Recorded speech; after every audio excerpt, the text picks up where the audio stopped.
and was only suitable for people aged 18 or over, will almost certainly have an adult theme, and might well contain sex or violence, which are quite graphic. It may also contain explicit language, including sexual swear words. Thanks for listening. But here's what his revelation comes to him. He's kind of got all this stuff like touching, wiping, mourning of the animals. Not wiping, whipping. Yeah. Also not touching. I am dyslexic. I hope I'm not having like a stroke. Do it live! Fuck it! Do it live! And an atheist almost always becomes supporters of eugenics and abortion. A swine is hungry for nuts. Jesus hates them too. Satan is real. Being a Satanist is an open declaration of revolt against counterproductive received wisdom and mindless rogue tradition.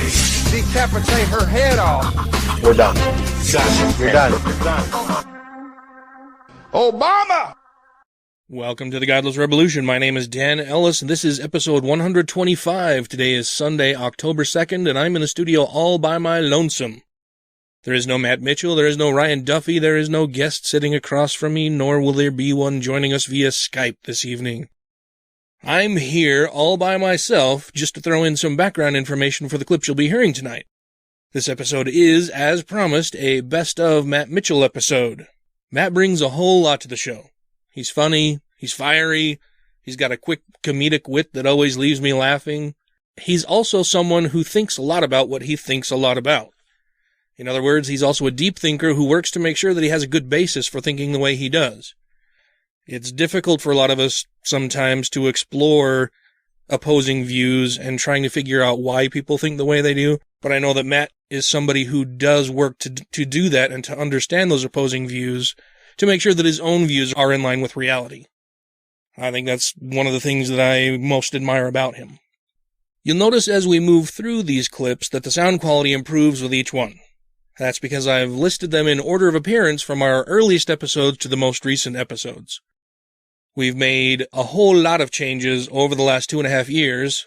We've created an actual studio for recording. We've upgraded our mic stands. We've got windscreens to handle plosive words.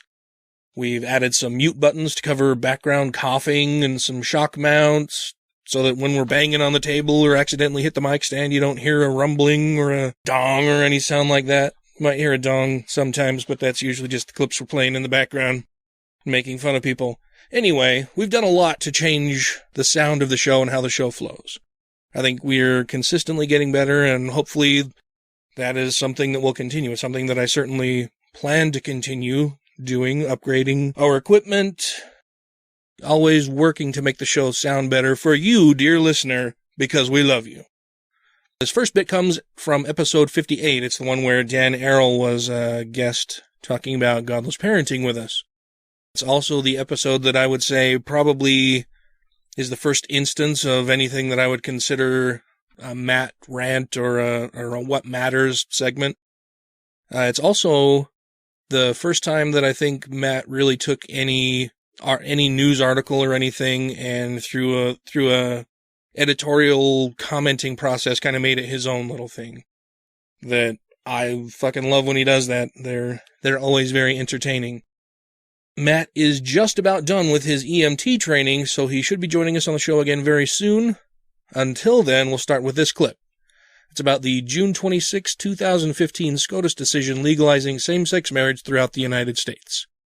Enjoy. I want to change gears. Okay, let's do it. I want to go to what's happening with the backlash of the Scotus ruling, which I wasn't here for last week, but We missed you a lot for that. That's right. I'm glad you had a good time. Thanks. Thanks, man. I put together a little paragraph that I want to get out of the way here. Okay, let's while do I was it. in my tent, but I'll do that in a minute. While I was in my tent. Yeah. I pitched a tent and thought of you guys. No, first I thought of you guys, then I pitched the tent. Oh, right. I had that backward. I'm sorry. Oh, shit. Oh, no, frozen beer. Half frozen. Or did you bang it on something? Okay, so there's been some craziness going on since the Scotus ruling that all citizens should have equal rights, and somehow people are fucking going nuts about it on the religious right, particularly. What equality? That's not acceptable. You attacked my religion. So I picked up an article And it's from the Chicago Tribune. Dennis Bird actually authored this. And I thought, Chicago, maybe this would give me a little bit of an update of what's going on. This guy should write for cartoons. He's so full of fucking hyperbole and bullshit. I started reading it and I'm like, oh my God, I'm keeping this for the show because this is fucking out of control. Does he think you can walk like 10 feet off a cliff and not realize that you're off the cliff until you look down? Right. Well, as long as you don't hold up a sign saying, oops, you won't fall. Yeah.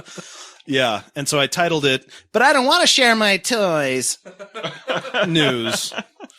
And he starts it by saying, the world isn't coming to an end now that same-sex marriage is legal in all states, but the way that the Supreme Court forced its historic change on everyone is clear, present, and grave danger.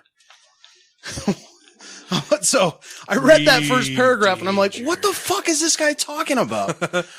The court unnecessarily interrupted the formation of a national consensus approving gay. I'm going to have trouble with words.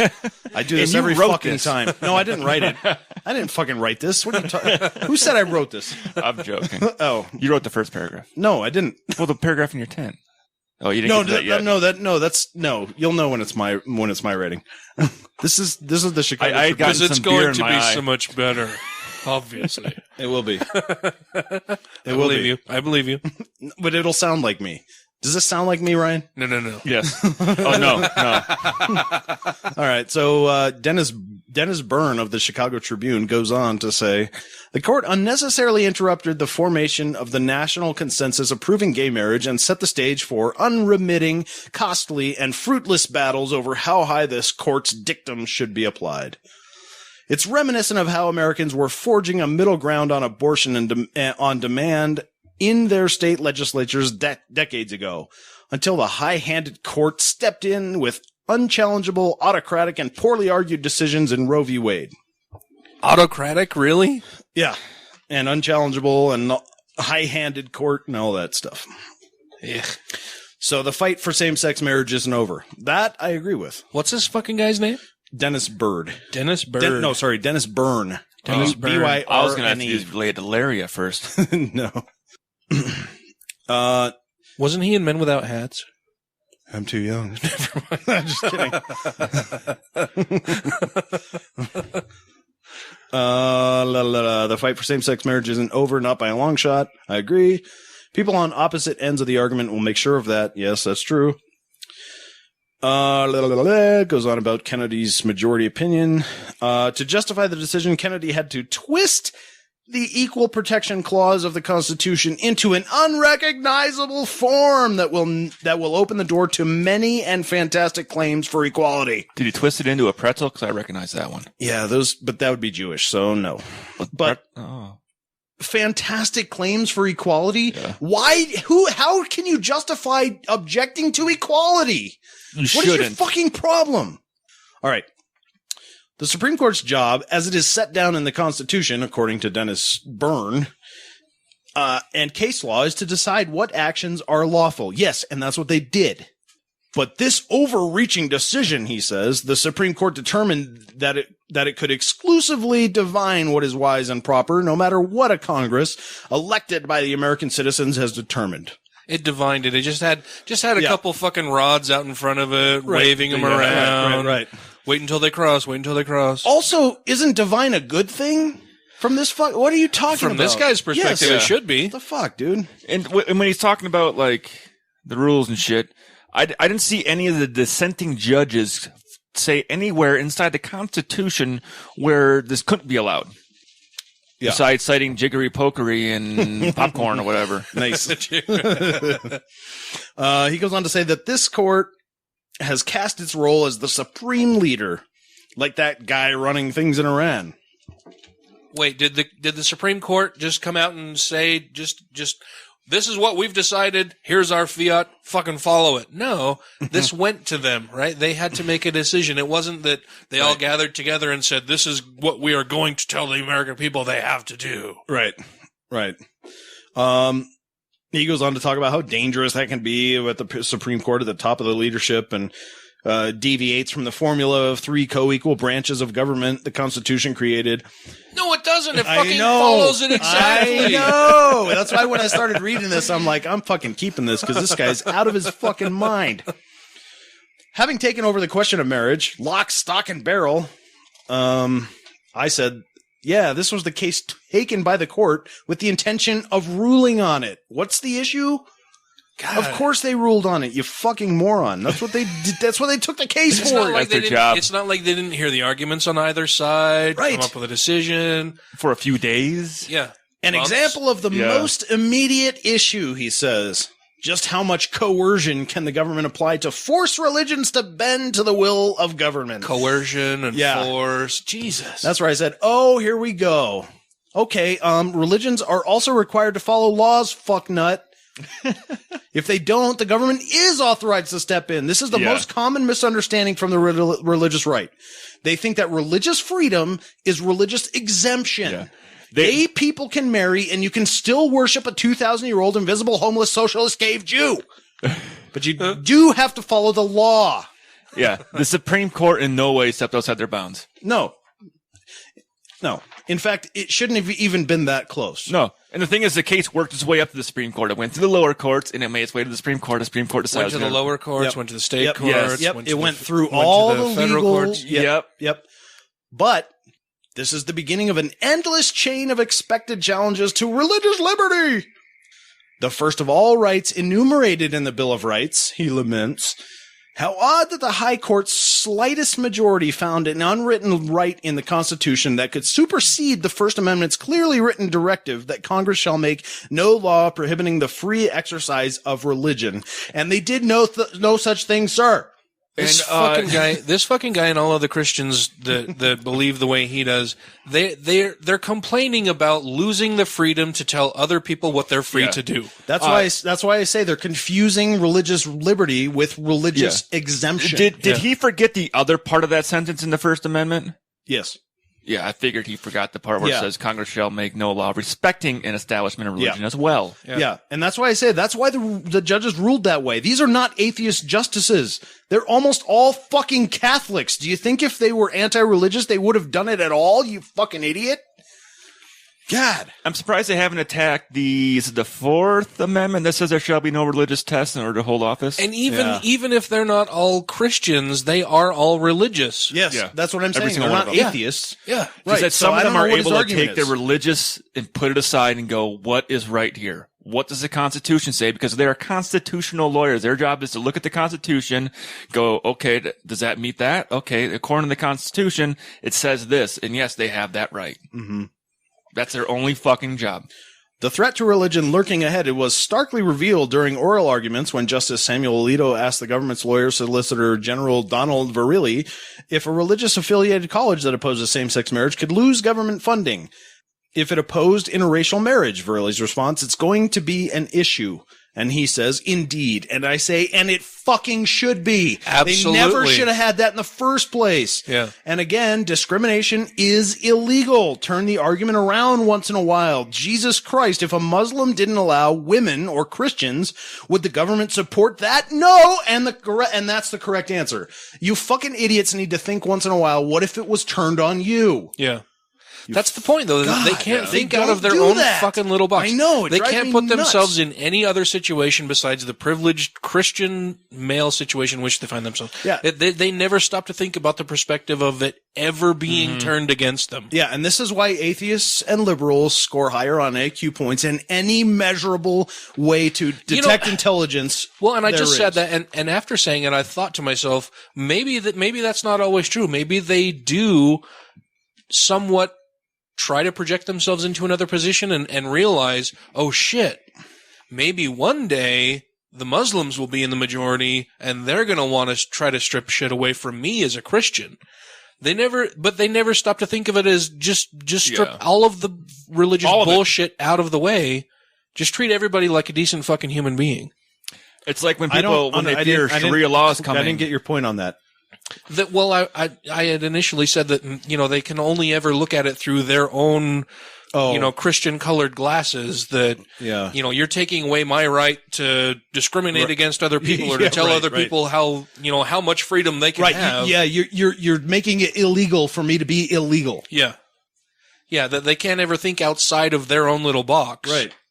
But maybe they do for a second think, well, shit, what if I'm not in the majority? I need to fight to keep whatever type of majority opinion and privilege that I have so that never goes away. Rather than protecting the rights of everybody. Yeah, I'm looking out for my own specific interests only. Right. That would still be fucking dumb. Well, yeah, either way, they're fucking wrong. Either way, they're wrong and they're fucking dumb. Yeah. Well, it's just because that's the most, those two things, either nobody else has other views or we got to stay in power so nobody else can take it away from me. Those are both the most short-sighted possibilities there are. Yeah. Look at how many Christians fear Sharia law coming into our country. It's like, you do realize... but they have their own version of it. Yeah. Yes, but I'm all saying, do they not realize that our laws prevent that from happening? For now, but what the Christians are trying to do is open it up to the possibility of Sharia law coming in, and they don't realize that their best allies in this country are atheists. Who are trying to protect them from that very thing. We're trying to protect you from yourself, dumbass. Yeah, now take your fucking 3 IQ points and sit in the child's corner, you fucking dumbass. To live in this country the way it was meant to be as a secular nation. Yes, you fucking idiots. All right, back to this. Now that I'm calm. All right. You got about 2 minutes of being calm. Blah, blah, blah, blah. Okay, anti-discrimination is illegal. Turn around on the argument yourself. Yeah, we covered all that. That prompted the heads of more than 70 religious-affiliated schools to warn that the ruling would endanger those that adhere to, quote, traditional religious and moral values. To which I said, what is this, quote, moral high ground you claim, by the way? Oh, it's that book? Yeah, the government's not allowed to value that thing, so what is the objection? Yeah, it's... But in their minds, they are. That's where they get their teachings from. Yeah, they want that. That's what our country is based on. Yeah, because they just cannot see that eventually the Quran will become that book. Will the tax-exempt status and government grants be cut off to the schools that still respect, teach, and uphold these values? And I say, I hope so, and bigoted churches as well. What of a college that refuses to provide student housing to married same-sex couples? What of a church that refuses to rent its basement hall for the same-sex wedding reception? Numerous religious charities and hospitals could be targeted. State civil rights commissions and private lawsuits will round out the threat. And I said, yes, targeted in a sense. This will help weed out the most egregious offenders first for removing undue and illegal tax exemptions they've enjoyed and abused for decades anyway. That's the other thing there that people don't get is if you own a business, if you run a business, you are obliged to follow certain regulations and laws. Among those laws are to not discriminate against people that you hire or employ.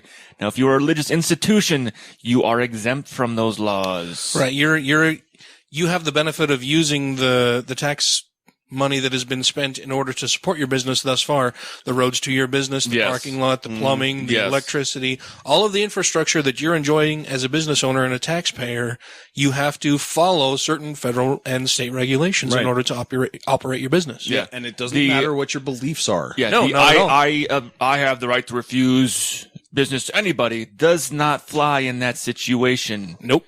If you have an unruly customer in your store, yes, you can reserve the right to refuse service. If they do not follow, if they come in walking in naked, you can say, sir, please get out of here. Yeah, that refers to conduct. Yeah, but there are some specific reasons and qualifications that as a business owner, you cannot discriminate against somebody. Exactly. Yeah, so if you have two heterosexual couples come in and kiss and you sell them a cake, but you will not sell it to the homosexual couple that come in and make kiss. Sorry. Right. That does not work that way. Yeah, so he goes on to whine about the endangerment of colleges and universities, and he says to punish those institutions for their beliefs is a profound and momentous betrayal of the people who came to this continent hundreds of years before the Constitution was ratified, seeking religious liberty. And I said, it's not a punishment of beliefs. You're free to have those, but you can't act in illegal ways no matter what the belief is, and that is supposed to be the same for everyone. That good old secular privilege Like all the pedophiles should go to jail, right? Fucking asshole. Yeah, regardless of their religious leanings. Right, right. Yeah. And in response, our good old Senator Mike Lee.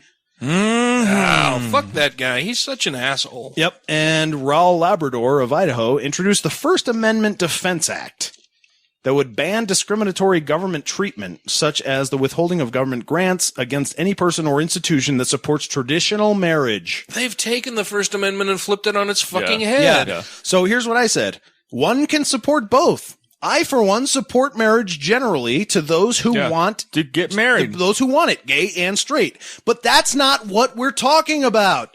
These guys are talking about only supporting one kind of marriage, and that is discrimination. Yeah. Why is this so fucking hard to understand? And just because same-sex really marriage is now legal does not open up any other kind of perverted marriage that you think of. Yeah, it's really not that hard to understand. No. They're just It's not. It's marriage. It has nothing to do with your fucking religion. No. Go to your goddamn church that's on every Look, every time I drive to the store, I'm an atheist in this country, and I happen to know that this country was set up by at least a few atheists, and I have to watch everybody on a fucking Sunday go to your fucking stupid chapels every time and block up my goddamn roadway because they're too fucking lazy to park next to the door. So fuck you. Or even in the same fucking parking lot, they have to pick the spot closest to the door. Yeah. So they can make a speedy getaway. And your fucking liberties.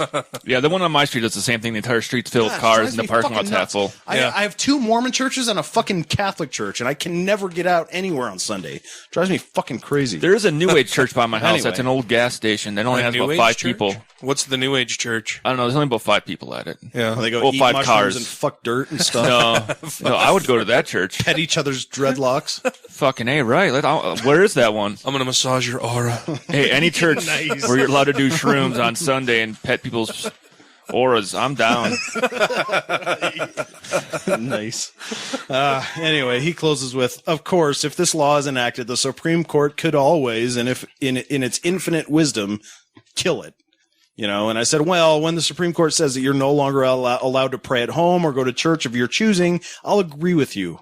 Yeah. But as for churches in America being required to follow American laws like everybody else for once, will remain miles apart.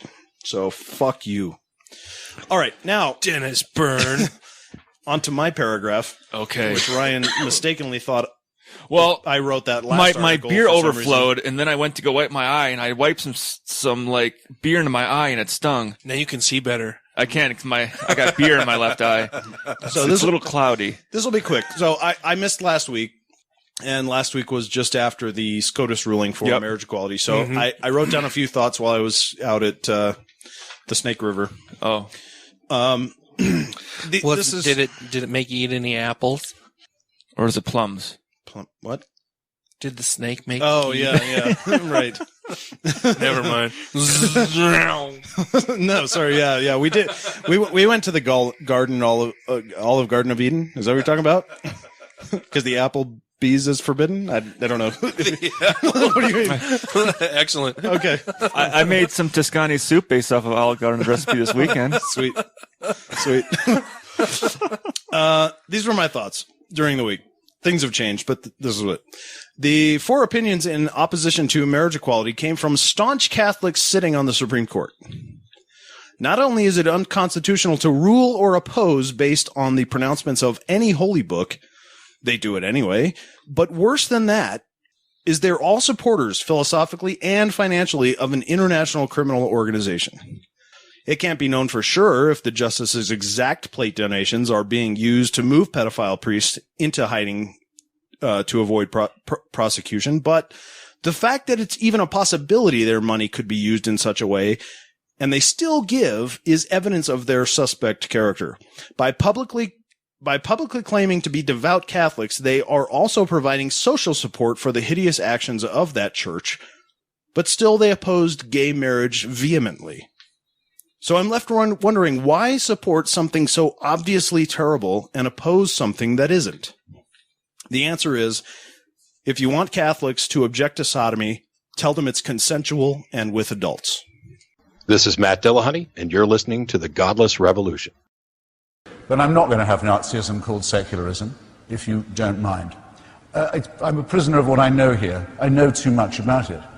I've read Mein Kampf, for example, which most people have not, where Hitler says several times, starting very early on, that he's doing God's work in exterminating the Jews.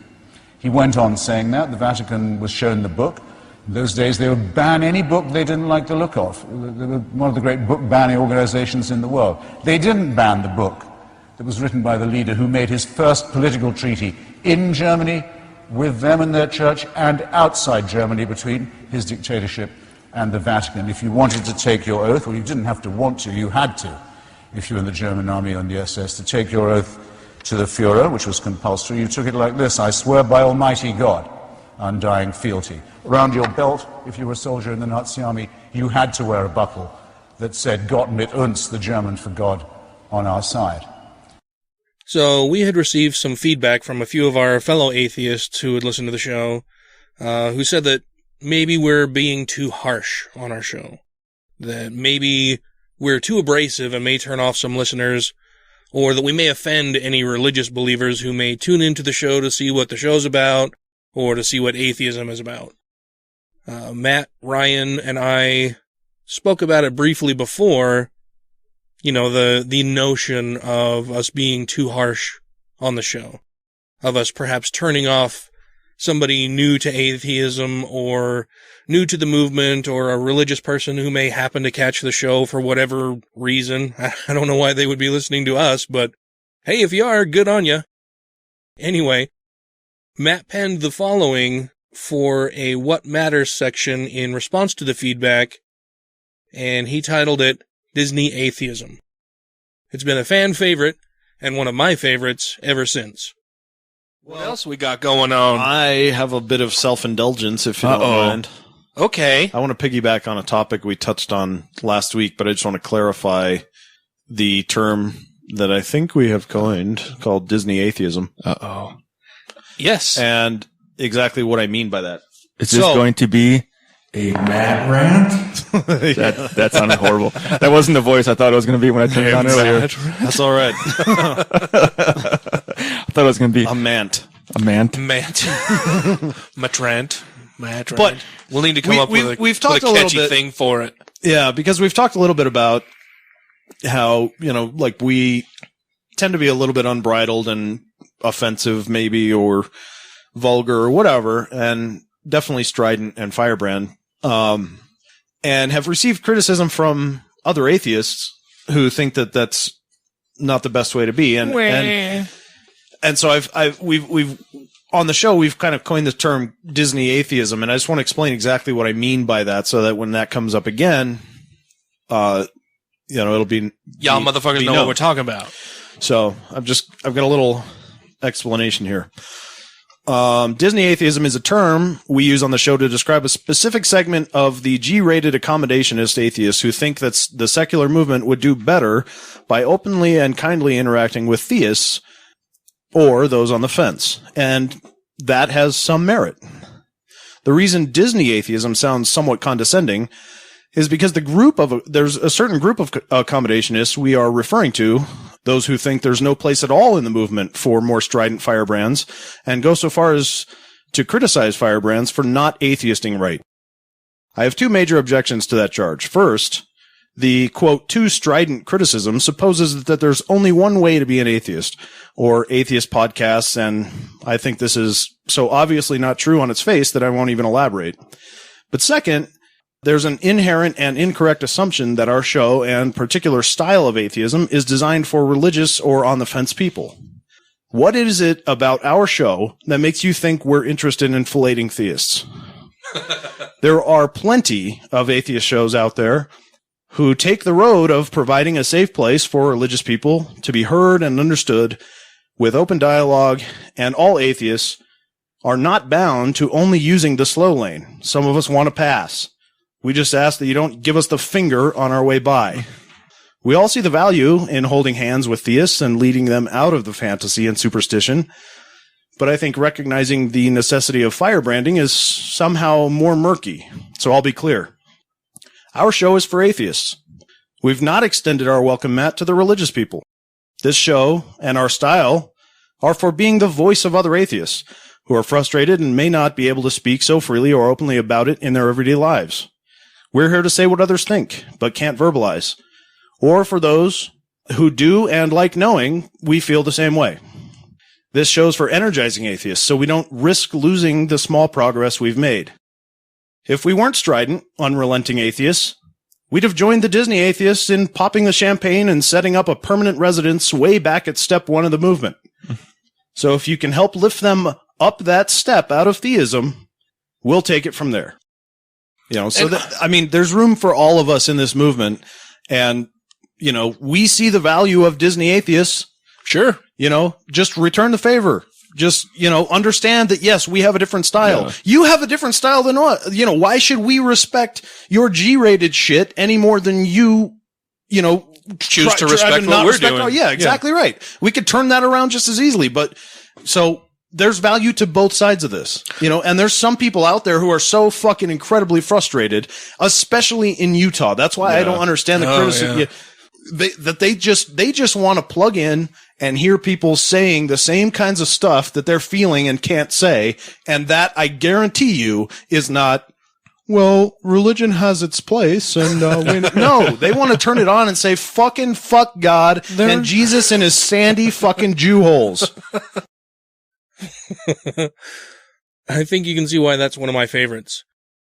This next clip has a much more serious tone and comes to us from episode 67, where we were joined by Mark Lawrence and Sarah Kramer from the Restore Our Humanity nonprofit organization.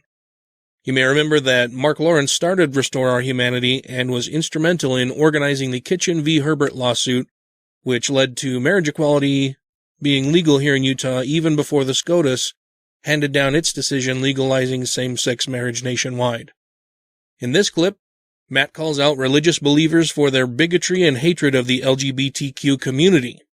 It's a bit shorter than the two previous clips, but what it lacks in length, it more than makes up for in impact. So, do you want to do your, what did you call it? It was a really good term. Manifesto. No. I prefer to call them Matt Rants.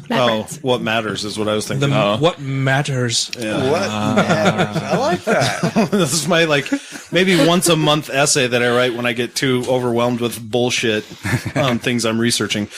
Before we dive into the World Congress of Families, as I was doing research on this topic, I had a number of thoughts occur to me at the same time. And when that happens, I have mental problems. Were you sitting at your desk going, what? Yeah. Basically, yeah. Internally, I was doing that. I do the same thing. And so, being a little bit stifled, my release is just to get an essay done of all the thoughts that I have as I'm going through it. So I'll quickly read through this. I picture you pounding on your keyboard furiously, just... Actually, I handwrite it. Oh. And then I go through and, I always bring paper. I'm old school. Yeah. And then I go through and type it. But anyway, so I'll go through this, and then this will get my thoughts out, and we'll jump into the World Congress of Families. Words like queer, homo, cocksucker, buttfucker, coupled with a disregard and denial of full citizenship status, has continually led to confusion, fear, helplessness, self-loathing, loneliness, isolation, shame, and suicide. Why? For what reason are we, a modern society, causing or even allowing this? Certainly there must be some good reason. Often we're told that it definitely isn't hate or bigotry. But without any legal justification for denying rights, what are we left with? Oh, right. The God. The same God who created them as homosexuals, then condemns them to a mortal life of oppression and an afterlife of eternal hellfire. That God. The God of haters. The God whose fans proclaim his infinite mercy and endlessly loving nature. An unconditional love with only one condition. No fags. But we can't blame the hater God fans for the bigotry. No, it's all documented in the infallible magic book of multiple choice. But if you reach all the way back to Leviticus, you'll find it, along with 612 additional rules, some of which include prohibitions of shellfish, mixed fabrics, and having more than one plant type in the garden. But why ignore those and cling to the rather rare anti-gay verses? Simple. Shrimp, polyester, and flowers can't be oppressed. Hate is the motivation. When any inconvenient fact is pointed out about the morally depraved bits of Leviticus, Christians always remind us that the Old Testament isn't valid anymore because a Jewish carpenter was rather ironically nailed to a board. Great, then we can toss out all of Leviticus for good and focus on the vice god. Well, during his supposed time on earth, a mere 33 years, most of that time was never even written about. God incarnate would only have had time enough to inform us of the most critically important things for our salvation.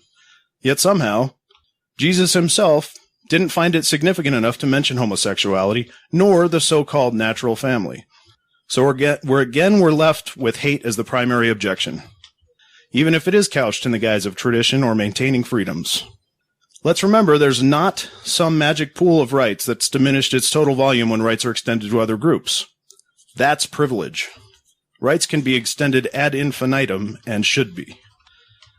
Isn't it rather the case that the least free, the least humane, the least compassionate, the least moral thing one can do is to withhold the needs and desires of others, especially when providing them would come at no cost?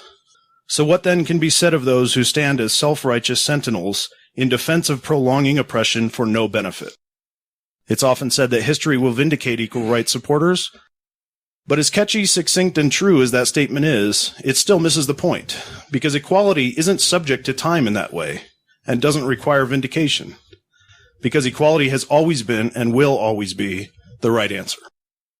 I think we need to put some music behind that while it plays. I love that. That is very, very good. Thanks.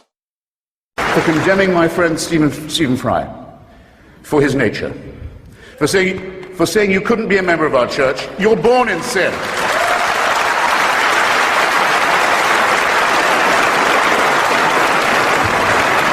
He's not being condemned for what he does, he's being condemned for what he is. You're a child made in the image of God. Oh no, you're not. You're a faggot.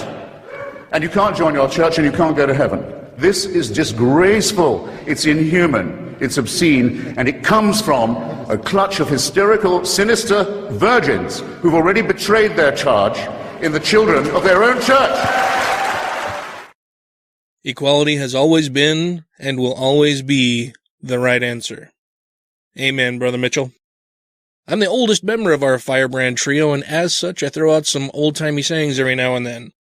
Something Matt refers to as my hoo-hoo gold moments. This next clip is titled Helping Jeb Find the Exit Door, Hoo-hoo Gold Edition, and was pulled from episode 88. That's the first episode where Jeff Linville joined us as a guest. It's also the first episode where we started our new editing process, so you'll probably notice that the sound is markedly improved compared to the previous clips and episodes. In this clip, Matt correctly prognosticates what many other political pundits were saying would be the end of Jeb's run for president. What, you said you got a little something prepared over there? Yeah, I have a little thing that I wrote up this week. What's it is?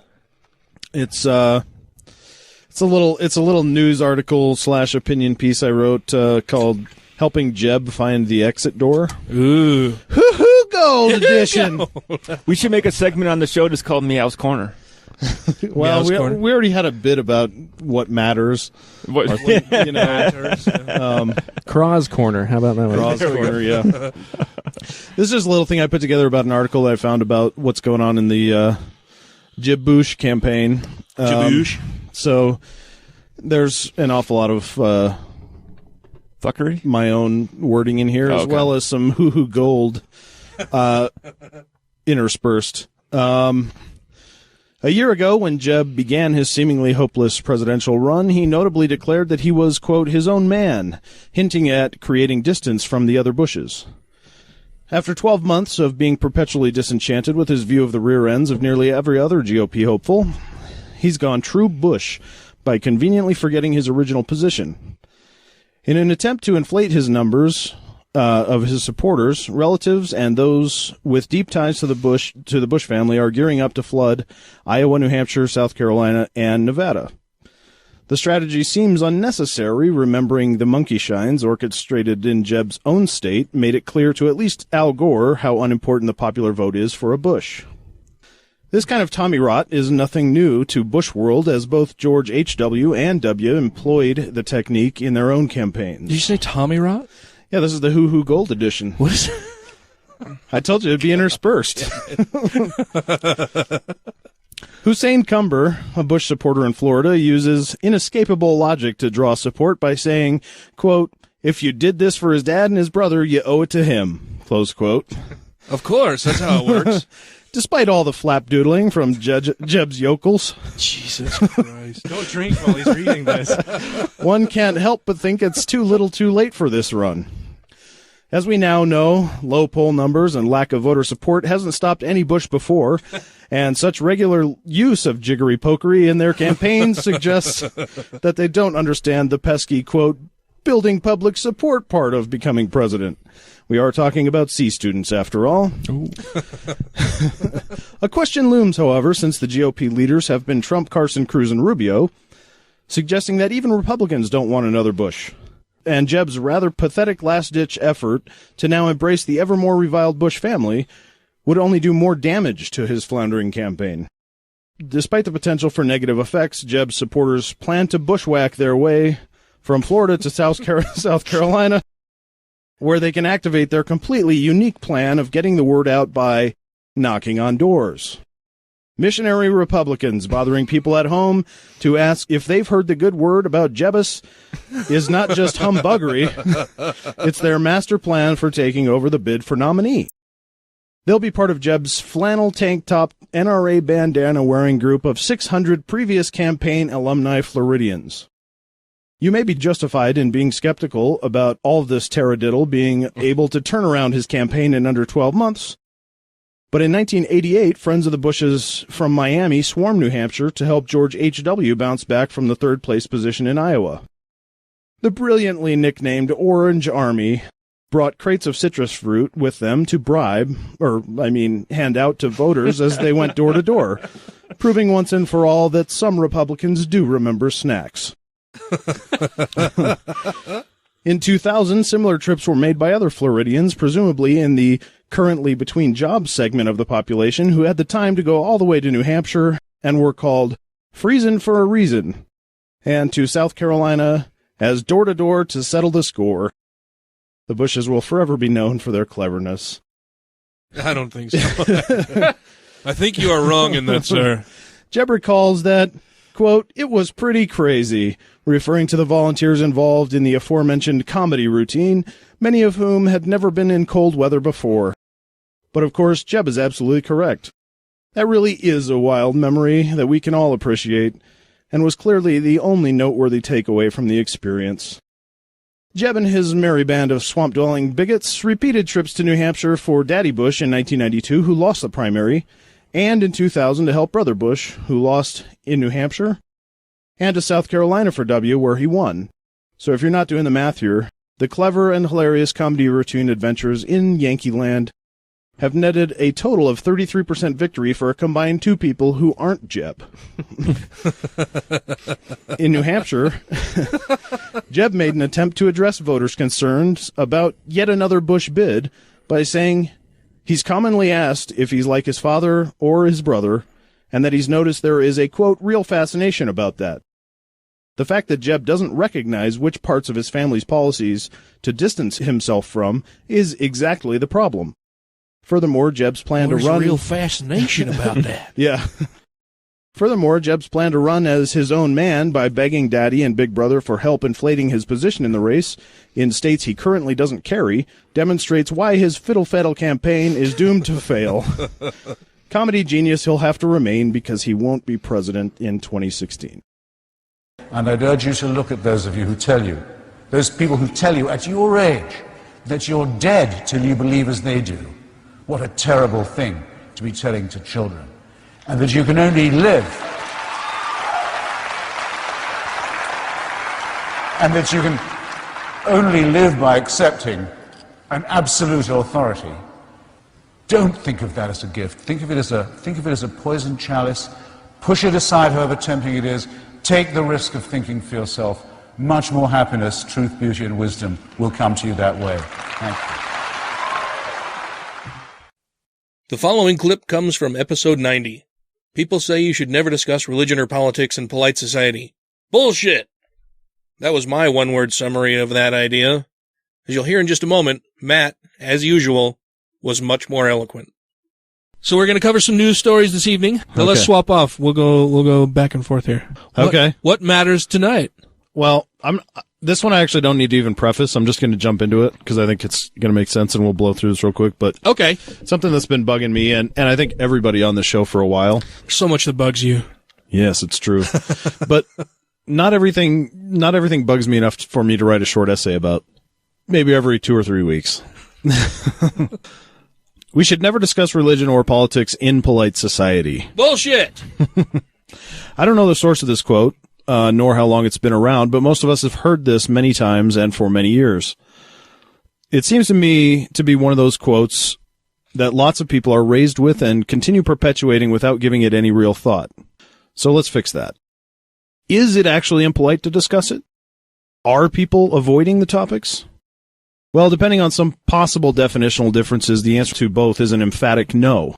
Whether or not the topic is impolite usually depends on some subjective opinions about whether or not they have to admit to holding unfounded or ridiculous ideas. First, ask yourself who benefits from the silence. Consider asking an expert to provide their view on a topic of their interest. They're often flattered and excited while happily giving you the information. But ask someone why they think Obama is the worst president ever. They become defensive and frustrated. They understand that because he's black isn't a real reason and won't be well received. So the solution? Rather than people changing their minds on the dumb ideas they hold, they've put a moratorium on the whole topic, and the racists benefit.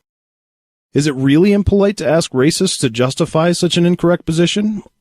Or is it actually that the fault lies with the racists? And apparently a good deal of the shame does, too.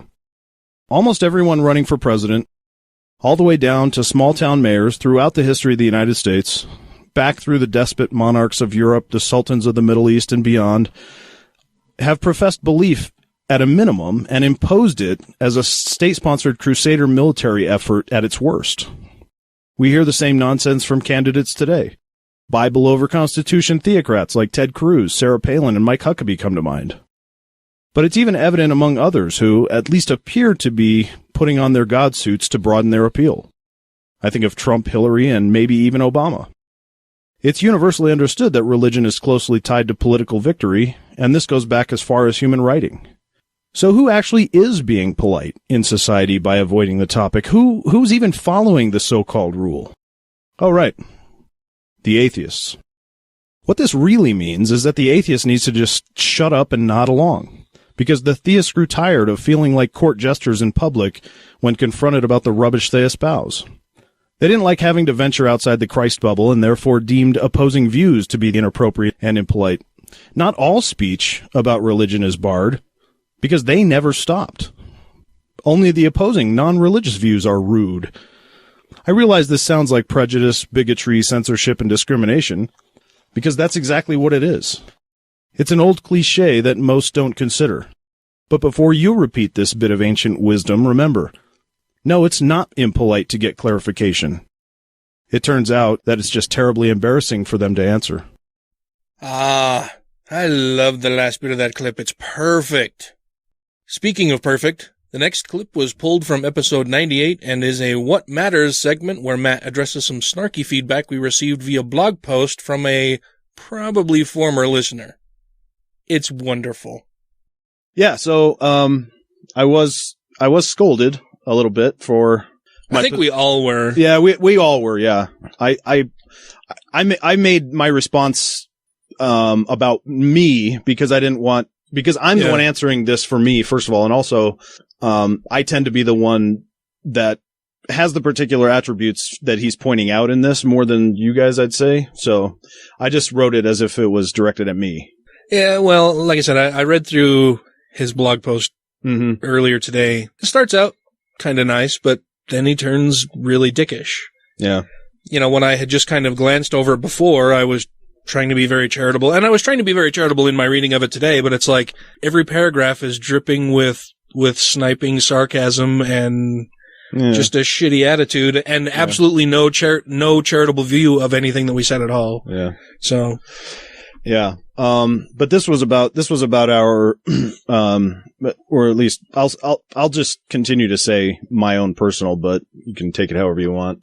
For my position on the recent Salt Lake City police shooting of a teen criminal by Nolan Bell on his blog. This was a non-lethal incident, which is of some import to this particular case. And it will allow me a good opportunity to clarify things with that Mr. Bell thought necessary to write about.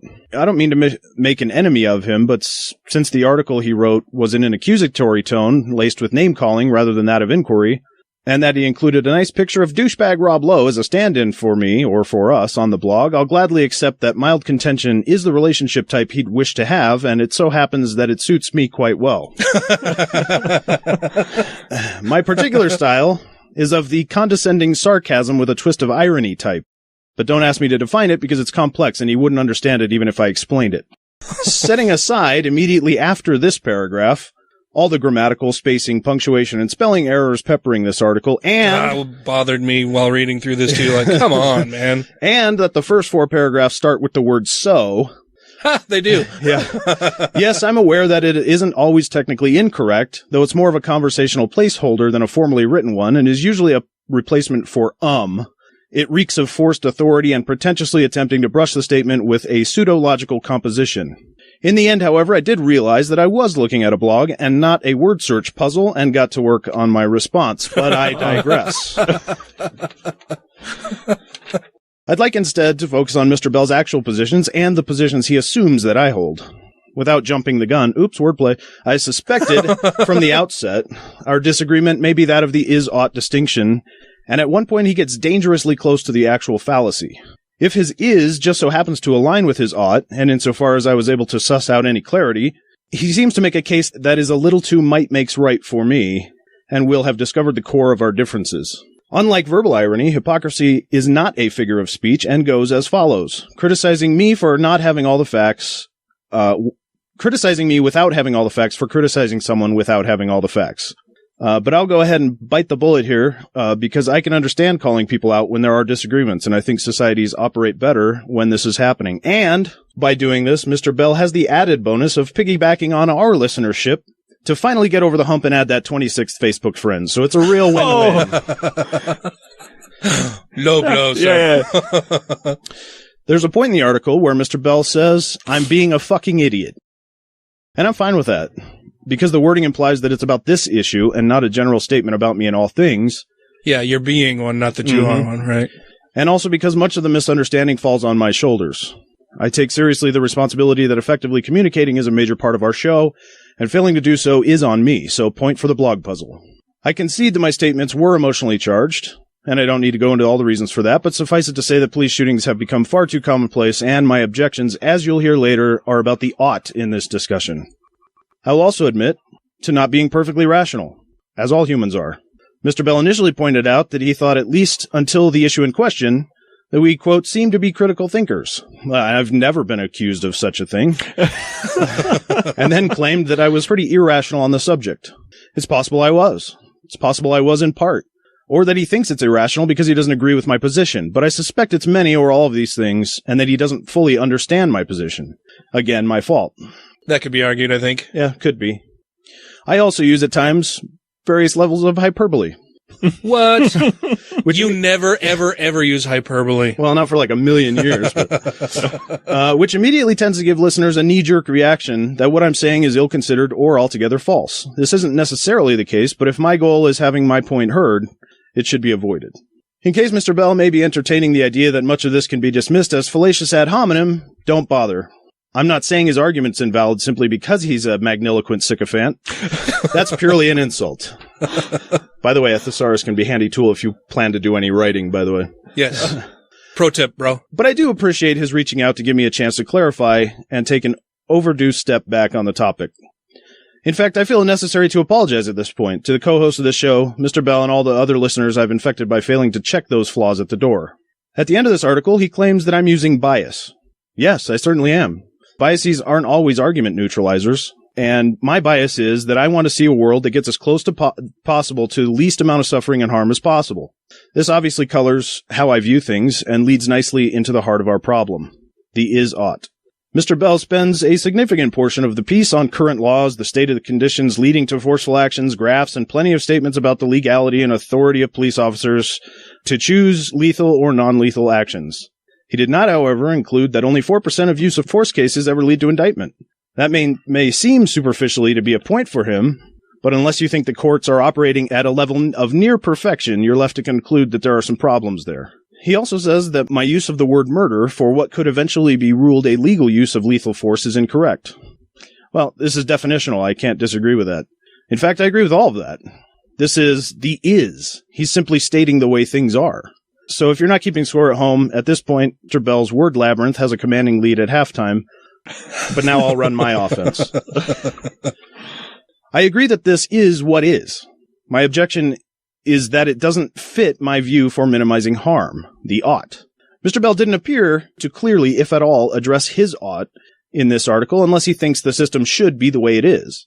I'm not arguing that they aren't doing what they obviously are doing. I'm arguing that they ought to seek for less harmful options as often as is humanly possible. After all, this is the legal standard that citizens are held to, rather strictly at that. And it's even more severe if it's citizen to officer infraction. The right to life ought to be taken seriously and certainly includes the officers as well. Well, and in part of his diatribe, he does specifically say that justifiable homicide is exactly what we pay our police officers to do for us. Mm-hmm. That's a bit of a fucking stretch. Right. I would say so. But obvious problems do arise with the hypothetical versus practice in my model, and Mr. Bell raised a few of those concerns. How to decide when lethal force is necessary, how to know the level of threat being faced, and so forth. In this particular case, the force ended up being non-lethal, but easily could have been because they decided to use bullets rather than a taser or pepper spray. The person whom they shot was holding a stick. The report is that he was beating a homeless man with it. I realize that the object may not have been clear to the on-scene officers and at very least was a potential threat. The officers had not identified themselves at this point, according to reports, further muddying the waters. Then the officers on scene made the decision to discharge the weapons, presumably aiming for center of mass rather than immediate lethality as he was shot in the stomach and torso for not dropping the stick. At this point, Mr. Bell sets up a false dichotomy and claims that since I didn't agree with the actions of the officer, that I was, quote, siding with an asshole committing a violent crime instead of the victim, close quote. It took the form of a rhetorical question in the Fox News style of accusation. Of course, I don't side with the violent criminal. As I said, my view is minimizing harm, so yes, stop the beating, but let's do it without creating yet another victim. Mr. Bell seems to have been flirting with the he deserved it defense, though he didn't actually say that. I'm not accusing him of doing so, but that's an objection I expect in some form from at least a few listeners, so I'll touch on that quickly. I'm not saying that all, or even most officers are bad. My desire is to point out how systemic lack of oversight and repercussions can lead to even a small minority increasing overall harm. The inappropriate conduct of Catholic priests and children is an adequate analog, but only in the sense that leadership and policy have failed. I know, and I'm not saying that cops are pedophiles. What I am saying is that both organizations have the aforementioned issues and improper accountability. Here's the point. When someone says priests are raping kids, I don't hear the apologetics. I don't get the, well, not all priests are bad. The kids and their parents should have known what would happen when they went to church. If he'd only obeyed the priest, none of this would have happened. Or you're just being a hyperbolic, irrational douchebag, and so on. When causing harm is ignored, a few bad apples are allowed to thrive. Okay. He continued, it's, quote, silly to even have an opinion about a situation until all investigations or potential legal proceedings have concluded. He cites the objectively reasonable criteria that investigations pivot upon. And about the objectively reasonable criteria, I'm not going to spend time on potential issues with an oxymoronic statement as the basis for critical decisions, nor will I get into the obvious conflicts of interest involved in the way that investigations are conducted. But I wholeheartedly disagree that I need to withhold my view until the courts tell me what my opinion should be. Perhaps he meant that after it's over, all the information will be there to decide, but as with much of this post, it's not entirely clear which point he's trying to make. Since the ought is my motivation, I can object to officers not defaulting to non-lethal options. The statements of mine in question, however, combined many of my bad habits and was built upon previous statements I've made, and the conclusion was unclear. I was rightfully called out, even if we've been talking cross purposes. So, this particular case is not at all clear-cut. Mr. Bell rightfully took issue with both words and tone that I had about it, though we were actually speaking about slightly different angles of the topic. And I think I've made some progress because he called me out on it, and I do appreciate that. He closed his censoriously toned rebuke by offering some advice about educating myself on the is topics before speaking, so I'll return the free tips favor. If you plan on starting a word war and aren't going to use spell check or even have a local elementary school student proofread it for you, at least give it a quick read-through before posting it. There's a lot more we could go over here. Feel free to message me, and I'll be happy to continue the conversation. I'm sure we can reach a basic agreement. I'm actually quite pleasant online. I hope this is a start to clearing things up. As a quick follow-up to that last clip, we have never received a reply from the bungling blogger, and at this point, I doubt we ever will. Fans of the show were surprised to learn that Matt is also a bit of a poet after he penned this next bit, which was pulled from episode 103.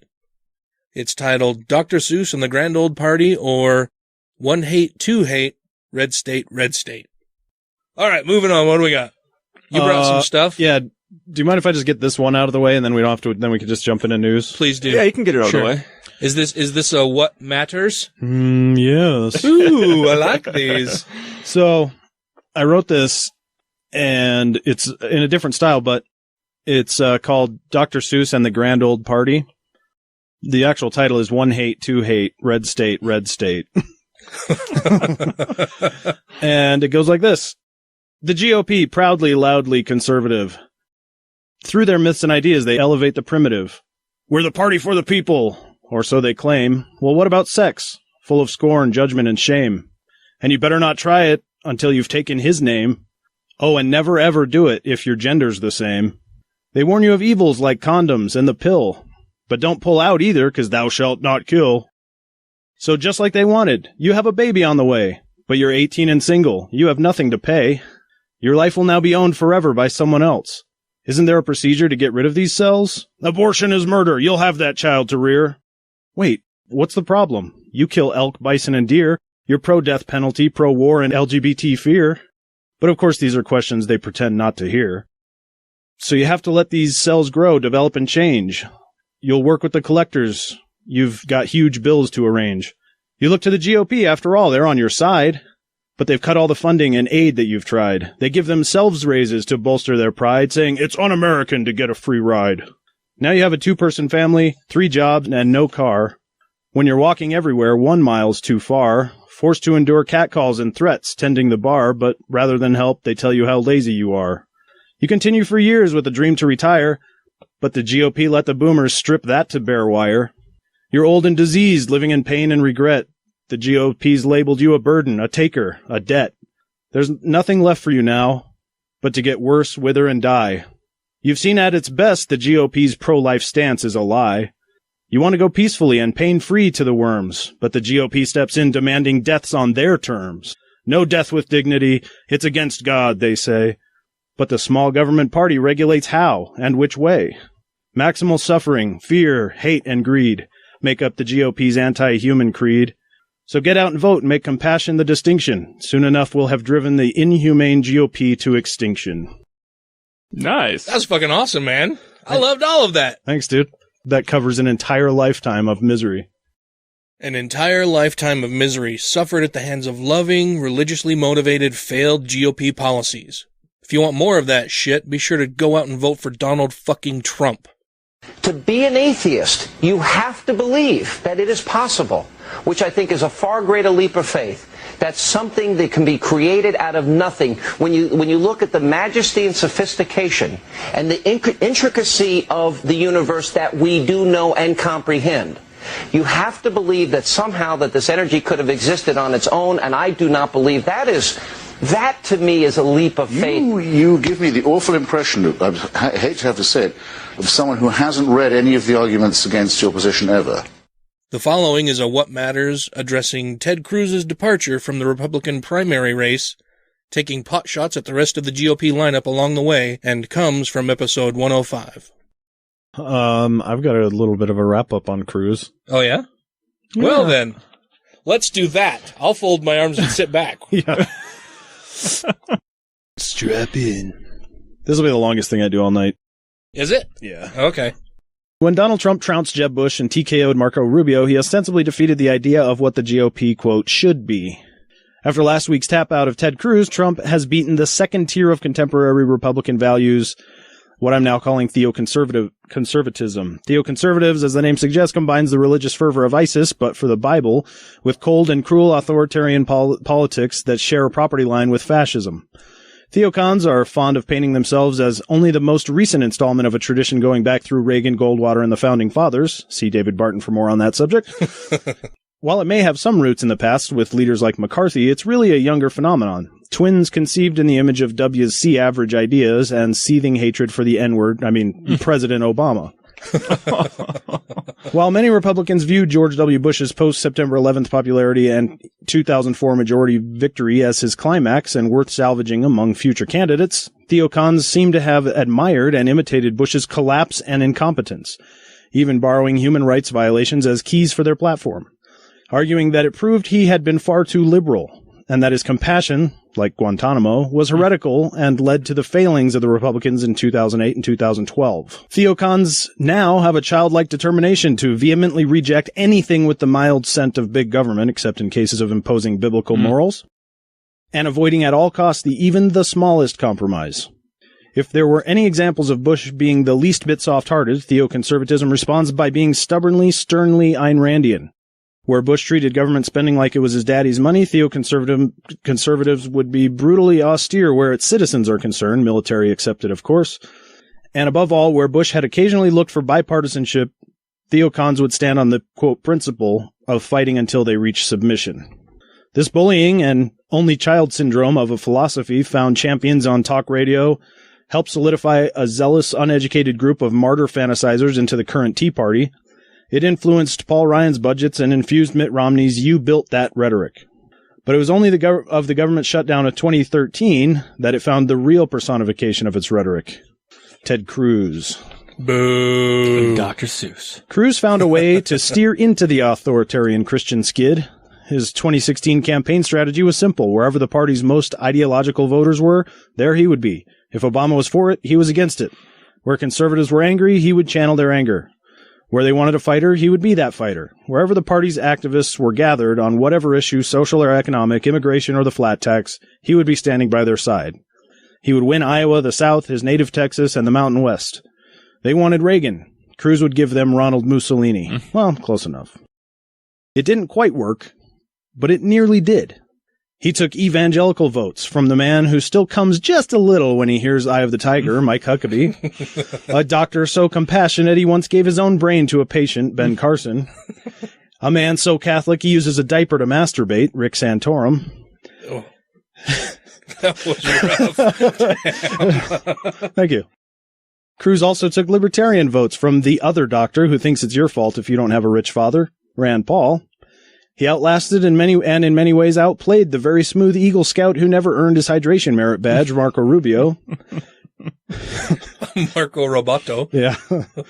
He earned support from the I'm a regular guy, just like I'm a regular Christian, Mitt Romney, not Barbara's favorite son, Jeb Bush, and illegitimate son of Mitch McConnell, Lindsey Graham. But it turned out that not enough Republican voters wanted theoconservatism, at least the way Cruz sold it. Maybe they would have wanted it from a candidate with more charisma and charm and less repugnant social unlikability. But the entire Trump phenomenon suggests... Phenomenon. The Trump phenomenon suggests otherwise. And Trump as the nominee is basically a long proof against the theoconservative theory of the Republican Party. Trump proved that movement of conservative ideas and litmus tests don't really have any purchase on millions of Republican voters. Again and again, Cruz and the other GOP candidates stressed that Trump really wasn't a conservative. They listed his heresies, cataloged his deviations, dug up barely buried liberal past. No doubt this case resonated with many Republicans, but not with nearly enough of them to make Cruz the nominee. Trump proved that many evangelical voters, supposedly the heart of the theoconservative coalition, are actually not values voters or religious conservatives at all. And that the less frequently evangelicals go to church, the more likely they are to vote for a philandering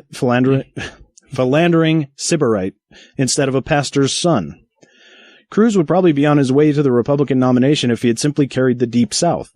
But unless voters were the in-church every Sunday type, Trump identity politics had more appeal than Cruz's theological political correctness. Trump proved that many of the party's moderates and establishmentarians hate the thought of a theocon nominee even more than they fear handing the nomination to a proto-fascist, grotesque with zero political experience and poor impulse control. Cruz will be back, no doubt.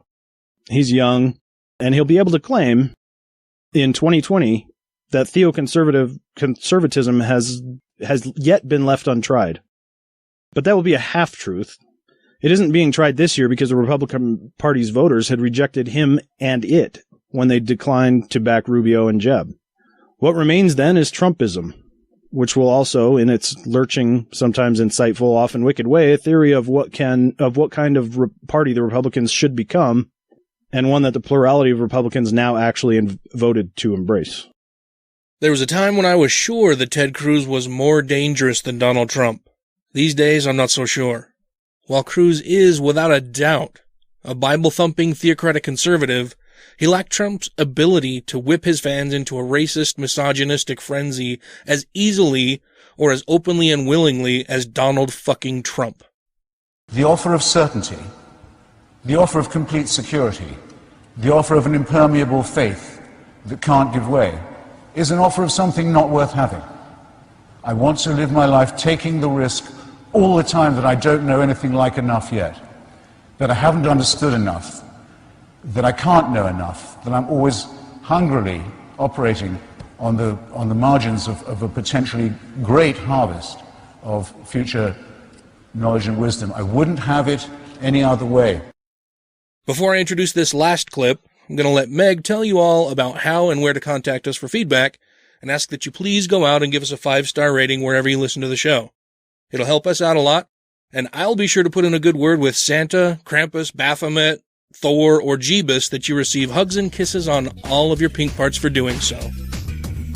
If you have questions, comments, concerns, compliments, corrections, or concepts for content, contact the show via email at godlessrevolution@gmail.com, by text or voicemail at 330-81-REBEL, or Twitter the twatter at TGI Podcast. Thanks, bitches. Thanks, Meg. For those of you who don't know, Meg is one of Matt's sisters. She's been on the show a few times, and I talked her into doing a few drops for us because I think she's got a great voice. So she's the one you hear doing our contact information, and when the next rant will begin in a few seconds, all of those happy little drops that I throw in between segments of the show. So thank you very much, Meg. I really appreciate that you did that for us. You're awesome. We all know there is a cure for poverty. It's a rudimentary one. It does work, though. It works everywhere for the same reason. It's colloquially called the empowerment of women. It's the only thing that does work.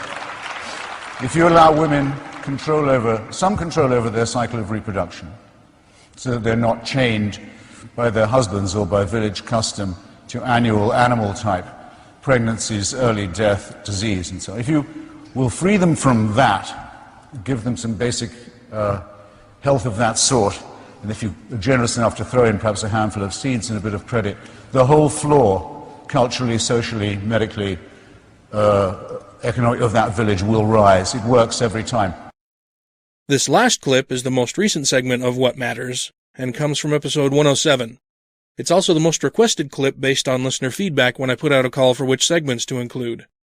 Matt was a guest on the Utah Outcasts show, and he and one of the hosts, Felicia Entwistle, got into a back and forth discussing Matt's disdain for superheroes and Felicia's disdain for sports ball, as she puts it. Matt wrote this segment to further expand on and explain his position. I have a piece that I've written to bring to the show. Oh, really? Uh-huh. Whatever is it? Well, you see, when I was on the Utah... Once upon a time, I was on another podcast. Yeah. On the Utah Outcast Podcast. Hey, you sound like Jake. Yeah. What's her name? What is it? Felicity Twizzler? Fornicopia. Oh, Fornicopia. Twizzler? Oh, the tree whistler. The tree whistler, yeah. Yes. Yeah. Felicia of the Utah Outcasts. Yes. Had some questions for me. Apparently lady. My position was not clear. Which position was that? I have said before on the show that I'm not particularly a big fan of the superheroes. Because you're not 12. Right.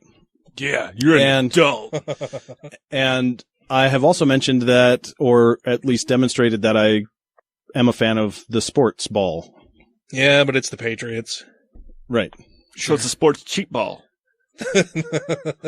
So, apparently she saw a conflict in that, and I'll just get into, more clearly outlining my position, why I say, because I'm not 12, and this hopefully will encompass all that and make it crystal clear. Make all of us feel really bad? No. Oh, okay. Just Felicia. Also, these are my thoughts, the views and opinions expressed, blah, blah, blah. Amid a slew of objections and constant shifting to which straw man she wanted to erect, I've managed to pull one, which is actually something I can argue against, and goes as follows. She said, quote, "Explain to me why you're interested in the sports ball, where it's basically cavemen hitting balls with sticks, makes you so superior to our complex mythologies of godlike beings explaining complex issues." Close quote. Hopefully she can organize her thoughts into a coherent rebuttal to this, but I'm not Aquaman, so won't be holding my breath. Aquaman is the worst of superheroes. Dearest Felicia. Yeah, that's true. Dearest Felicia of the Utah Outcast podcast. The appeal of sports is that we get to observe humans pushing the limits of what we're capable of in areas of genetics, diet, discipline, and strategy by competing against the best we have to offer. In reality. Even where the word fantasy is used in sports, it's still based on actions in the world. The fantasy part is being able to build teams the way you like, but from a list of living humans and their actions in this dimension. Sure, it can be considered a certain type of nerdy to memorize a running back's 40-yard dash time or a quarterback's longest touchdown pass, but these are records of actual human achievements, however arbitrary the rules surrounding the sport may be. But our arbitrary rules in sports still have infinitely more meaning than the Flash can run 17,000 miles per hour, or Superman can reverse the rotation of stars by flying real fast. Oh, and Ant-Man? Yeah, he can shrink down to nearly microscopic size, but still somehow increase his strength, so when the time comes for some real comic relief, he'll be able to toss aside the bad guy by the nose. Dude, he's gone hilarious. Quantum. He's gone quantum. Yeah. Comparing any of these real stats in sports is apples to oranges at best, because with superheroes it's entirely made up. They can write whatever their nerdy hearts desire. Yet even with all that freedom, they wrote in Nicolas Cage as the Ghost Rider and Ben Affleck as Daredevil. Forget about the perpetually moist-eyed Tobey Maguire as Spider-Man.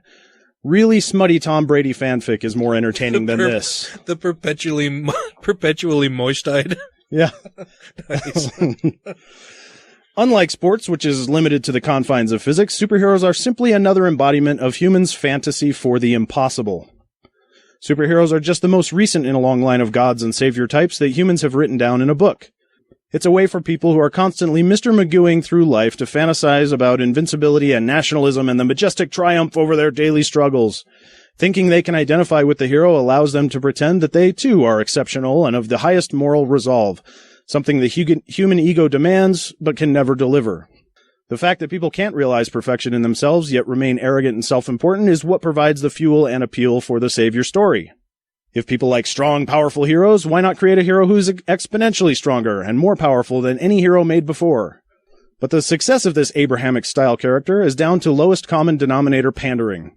Much like Paul of Tarsus and Muhammad, the superhero creators figured out exactly what big dumb thing the people wanted, and the rest, as they say, is history.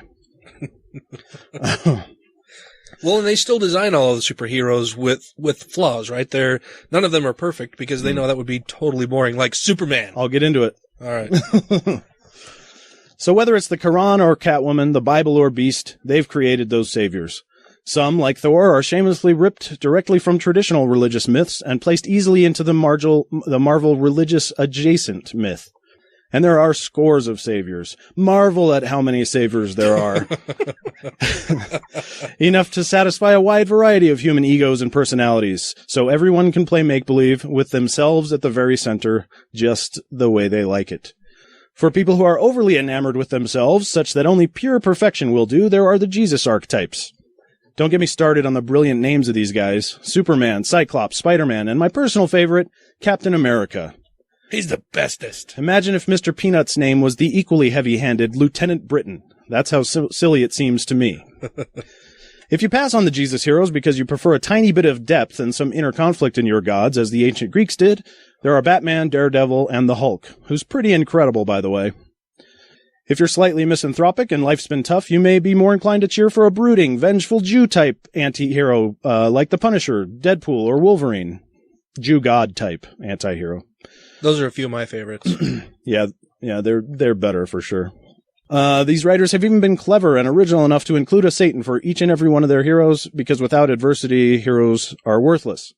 But even when it comes to inflated heroes battling the evils of other dimensions, it's done poorly. All of these films follow a very generic formula. Bad guy shows up, causes a ruckus, hero gets in a muddle, pause for a quick gut check to be sure he's doing the right thing. Yep, he is. Defeat bad guy. The hero's journey. A classic story platform. Gilgamesh, the Odyssey, the Bible, Marvel. Swap any of these heroes out for another, and the premise remains exactly the same.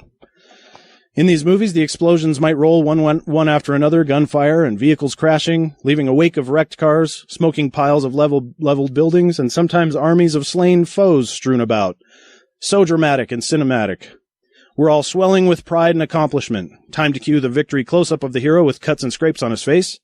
None actively bleeding, of course, but at least you know he's been really brave. Maybe there's an injury, possibly a serious one.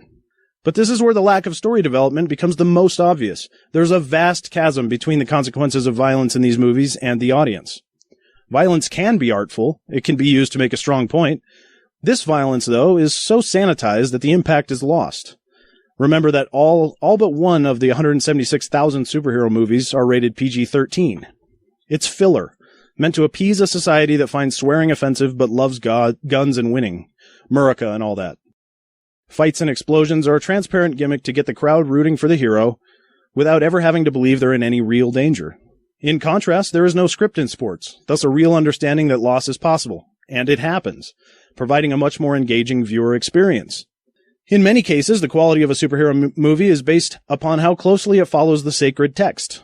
This comes primarily from people who grew up reading the comic books at an age when it would be acceptable, in my view, but they never let it go and have grown into the adult pastors of DC and Marvel, judging the movies by the holy books they read as a child. Actually, in Spider-Man's world. Exactly. Alan Moore, who is responsible for 3 well-known superhero tales, including The Killing Joke, Whatever Happened to the Man of Tomorrow, and Watchmen, says, quote, superheroes were originally in the hands of writers who would actively expand the imagination of 9 to 13-year-old audience. That was completely what they were meant to do, and they were doing it excellently. These days, superhero comics think the audience is certainly not 9 to 13. It's nothing to do with them. It's an audience largely of 30, 40, 50, 60-year-old men, usually men. Someone came up with the term graphic novel. These readers latched onto it. They were simply interested in a way that they could validate their continued love of Green Lantern or Spider-Man without appearing in some way emotionally subnormal. Close quote. This may seem to be censoriously toned, but I'm pointing out that children were the original demographic for comic heroes. And just because I think that's obvious doesn't make me condescending. All that stuff I said a moment ago does. The fact that I'm having to say this simply to defend the reason I don't like superhero movies is a demonstration of the dogmatism that can exist within the geekdom of gods. It's apparently not enough that I just don't like it and we all move on. I'm also required to justify such an incomprehensible stance. In this particular case, it's taken an adapted form of atheists have faith too, by saying that my criticism of superheroes is off limits because I enjoy a football game, and that makes me somehow hypocritical. Curious. Never mind that part of my continued interest in football is that my son plays for the high school team. He may or may not be in the NFL someday, but one thing is certain. He will never be a mythical comic superhero. But I'm not saying that nobody should find enjoyment in the myths of superhero saviors. I just don't. But to say that admiration for the fantasy of Marvel or DC is in any way the same as watching real humans compete with each other in sport is a strange sort of equivocation in which the only real challenge in refuting it is figuring out how anybody could be serious in proposing it. Bye, Felicia. Oh. Bam. You got served. I see a dance-off coming in the future. Can we breakdance fight? Yes. You've thrown down the gauntlet. And now she knows it's been brought. I look forward to hearing her response. And if anyone's curious about that, you'll have to go to the last Utah Outcasts episode and hear the original question and content. And then check out their next one, or whenever she gets around to posting a rebuttal. Just listen to all of them. Bye, Felicia. And good morning, good evening, or good night to the rest of you. We give Felicia a little bit of a hard time in that episode, but we love Chris, Kyle, and Felicia from the Utah Outcasts. It's a fun show. If you haven't listened to it, you should go and check it out. I hope you've enjoyed this episode and tripped down memory lane as much as I have. Matt, we miss you, buddy, and look forward to having you back on the show very soon. As always, thanks for listening. Viva La Rebelucion! I don't know about you, but I take comfort in that. It's good knowing he's out there, taking her easy for all us sinners. Shush. I sure hope he makes the finals. Well, that about does her. Wraps her all up.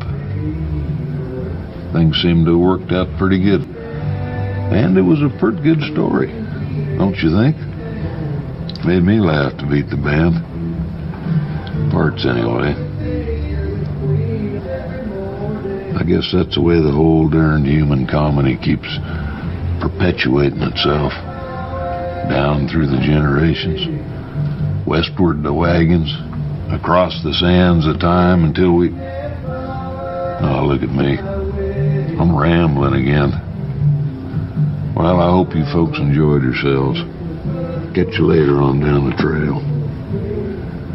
Say, friend, you got any more of that good sarsaparilla?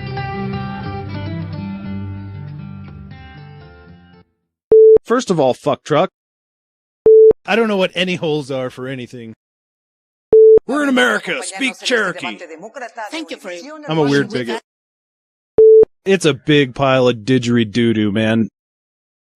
My headlines are already written because I'm prepared. I'm very excited to read the one about pedophile math. When I'm done, I put it here, and then I put the next one in like that, and then I just have to reverse it.